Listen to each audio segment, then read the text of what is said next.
चील और राजा। बहुत समय पहले एक लड़का था जो अपना पेट भरने के लिए तीर कमान लेकर पहाड़ों में शिकार करने के लिए जाया करता था। एक दिन वह पूरी दोपहर शिकार की तलाश में पहाड़ों में भटकता रहा, पर उसे कोई भी जानवर दिखाई नहीं दिया। लड़का उदास हो गया और सोचने लगा कि आज शायद उसे खाना नहीं मिलेगा। तभी अचानक उसे आसमान की ओर से कुछ आवाजें सुनाई दी। उसने ऊपर देखा तो पाया कि एक बड़ी सी चील एक सांप को पंजों में दबाए तेजी से उड़ती चली जा रही है।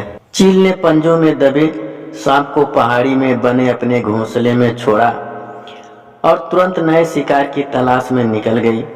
उत्सुकतावश लड़का चील के घोंसले की तरफ बढ़ने लगा। घोंसले के पास पहुंचकर उसने देखा कि वहां एक चील का बच्चा बैठा हुआ है और उसके सामने मरा हुआ सांप पड़ा है। चील का बच्चा लड़के को बड़ा प्यारा लगा और वह चुपचाप उसे देखने लगा। अभी लड़का चील के बच्चे को निहार ही रहा था कि तभी सांप के शरीर में हरकत हुई और उसने अपना फन ऊपर उठाया। सांप दरअसल में मरा नहीं था। इससे पहले कि सांप चील के बच्चे को काट पाता, लड़के ने फुर्ती से अपना तीर कमान निकाला और एक ही निशाने में सांप को ढेर कर दिया।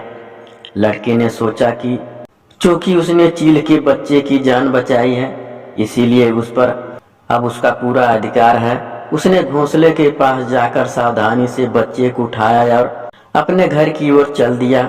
अभी वह घर पहुंच ही नहीं पाया था कि तभी विशाल चील न जाने कहां से प्रकट हुई और उसके सिर के ऊपर आसमान में मंडराने लगी। तुमने मेरे बच्चे को क्यों उठाया? चील ने गुस्से से लड़के से पूछा। क्योंकि मैंने इनकी जान बचाई है।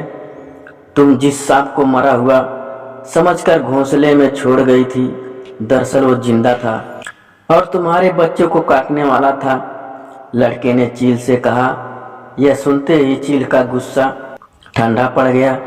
उसने लड़के से विनती करते हुए कहा, तुम मुझे मेरा बच्चा सौंप दो, बदले में मैं अपनी तीक्ष्ण दृष्टि और शक्तिशाली पंखों से हमेशा तुम्हारी मदद करूंगी। लड़के ने चील के बच्चे को छोड़ दिया।